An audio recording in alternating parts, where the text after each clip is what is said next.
guys, and welcome to this update video for Dragon Age Inquisition. This video will cover quite a few announcements, discussions, revelations on Twitter, etc. by the team at BioWare, discussing the game's features, length and its presentation that were released over the last few weeks. Now, any relevant links, etc. I don't include sort of in the visual part of the video, I'll put in the description below so you can go and pursue them, look at them in your own time. Okay, so the first item I'd like to talk about is a little impromptu question and answer session, FAQ session, run by Mark Darrow on his Twitter feed. One of the most sort of startling revelations was, as you can see from between there, that the game itself doesn't end after the credits. So you don't see your last scene, sit through half an hour of credits, and then you're back at the main menu. This time, it's taken the approach of you're in a world, it's a vast open world, anything that you want to save until afterwards, or something you didn't get around, but you finish the story, you can go back and do. Now, this was later alluded to that this game doesn't end after the credits, but this is not New Game Plus mode. Okay, as I said, you're in a consistent world, you can go back to it, you can find anything else, you can find new stuff maybe, you can set yourself up for the manual content or anything like that, but you can definitely play on after the credits. There isn't just, you sit to the credits like it's the end of a movie and that's it, it's done, it's finished. Now, this also went on to a clip that was also included by either Mark or I think one of the users that was giving him questions, that for an interview that he did with Polygon website. This interview covered various things that the game, like he said, is an open, living, breathing world where they want to combine a vast, engrossing story with an open world that your character as the Inquisitor and your party directly have an effect on.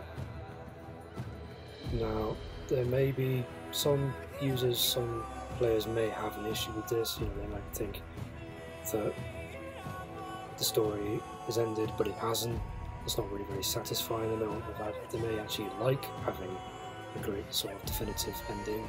This is finished. I'm satisfied. I'm really happy. Every base is covered, similar to Dragon Age Origins.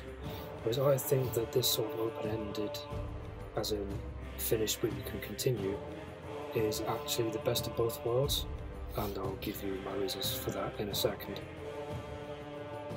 Now, there are some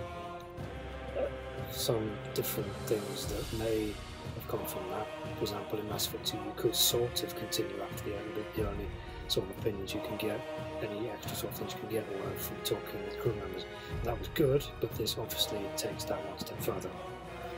Now, my reasons for this being the best of both worlds, like I said previously, instead of, for example, Mass Effect 2, your story is complete, but it's not quite as good as experience to be able to continue on afterwards. Now, with Inquisition, you're in a living world that you're actually directly having an effect on, and being able to go back to that afterwards, see, it gives you more layers of personalization effect, so you can basically, you can craft your story, you can also craft the world and see what comes out after that.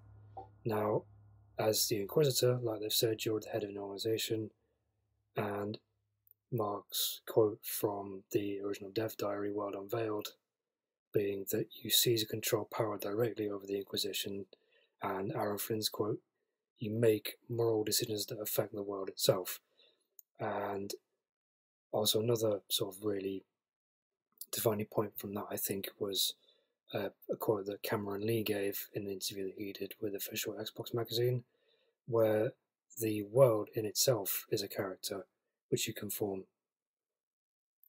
And also the fact that Inquisition is part of the Dragon Age series, but compared to Mass Effect as a direct comparison, it's not a trilogy.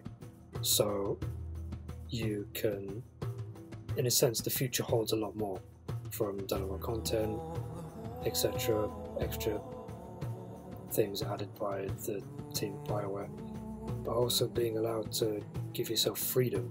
I think having a lot more ritual experience, but also having freedom for the player and freedom to craft the world as you see fit, which I think could be really, really good and something I'm really looking forward to. Now, another sort of more recent discussion that between Mark Darianos and Mike Laidlaw from BioWare was focusing on game development. From a more technical perspective, user asked, is the game being developed on one platform and then ported, or is it on simultaneously? Now, the response from both phrased differently, was it's simultaneous. So the game will be simultaneously being developed across the PC, next gen on PlayStation 4 and Xbox One, and also sort of current gen on Xbox 360 and PlayStation 3. Okay, now moving on to the second element I'd like to discuss in this video, concerning more of the presentation and visual element from the game, from Matt Rhodes, who is the lead concept artist at BioWare for Dragon Age Inquisition, and also the member of his team, Casper Conifal, who's a concept artist. Matt Rhodes made a post on Tumblr, his personal Tumblr site, where he likes to post various in-progress pictures, images, concept art, screens, that sort of thing. And a really in-depth post on character design with a really nice description from Casper, which I really think captures not just sort of the visual aspect of the amount of effort that's gone into the game, where you can see from even the pre-alpha stage of the game is in now, is definitely progressing really in the right direction. Now, the really key quote I got from Casper's description, which also you can see in the link below, link in the description of this video, that character design and character development is like finding the hook of a song, finding a riff or a lick that really brings the listener in, really memorable. You can start really something you can link back to, and this has not only been as a really key point for the members of your party, the personal characters, as you can see from this design for Cassandra here, but also for significant NPCs as well. So this is really truly in-depth and a really in-depth, detailed design process. So this also leads through to the fact that they're promoting key character traits, as you can see from the design, the notes on this sort of work in progress shot here of Cassandra, bringing out the personality in characters, which I think is also really important.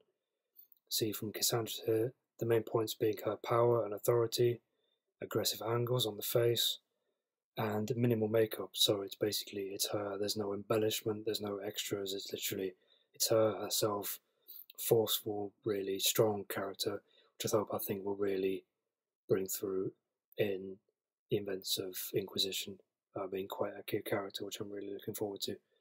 And also, just this attention to detail, I really think is going to be just sort of the interactions and conversations with characters has been really enjoyable. Not that they weren't in previous games, far from it, but I think this will really shine through in Inquisition. And this also leads me on to another discussion from Mike Laidlaw, which you can see now, where the question involved specifically the conversation world. Now, we've seen previous ones from the gameplay footage, obviously from PAX and Digital Expo last year. Obviously, even in pre-alpha stage, you've still got the sort of the radial wheel, the conversation wheel, and the question was related from another point that Mike made a couple of days back, that it still has the icons related to what your character might say, what they might be thinking as they make that statement. Now, this question here is, could those options be removed? Could you just have literally just a sort of summary? And also another feature that I think is really good where they've expanded on that is, if you linger over it, you'll see a nice description of what you're going to say. So it really sort of gets the best of both worlds there. Now, I didn't mind having the icons on here, but I think having the option would still be at least a good sort of idea to have. And one more from Mike Laidlaw just to finish this up. Would there be focusing just more on the character design and presentation again, a question related to, would the presentation or the look and feel of the primary character be more like Hawk from Dragon Age 2, or generic, as in you pick from a palette of races and stories as in Origins? Now, Mike's response was also quite precise, as in it's closer to Origins and Dragon Age 2 because of the multiple races. So, and also that links back into the point I made with Mark's discussion, as in the Mark Dow's discussion, as in the world, you make a character, you take a template, but then you craft the world during the game. And finishing on a visual theme, one last thing to talk about is a screenshot released by Aaron Flynn on the Twitter feed to go along with his revelation of the latest build, and this really, really nice environment screenshot, which you can see here. Also, there's a tweet, and I'll also give you the more high-res example in a second. It's coming up now. Really, really beautiful environment and something to really look forward to. And one final note from Aaron and also some other devs as well, the dev diaries will be available, the Dragon Age dev diaries. 5 have been produced, and the first one may be released before the end of February. Okay, so recap, really, really excited for this game. Every sort of impression I get from the devs is that they're really enjoying putting the amount of effort that they need to into this game, and it should be a really nice, memorable, engrossing experience. Alright, I hope you enjoyed this video, and I'll see you later. Thanks guys.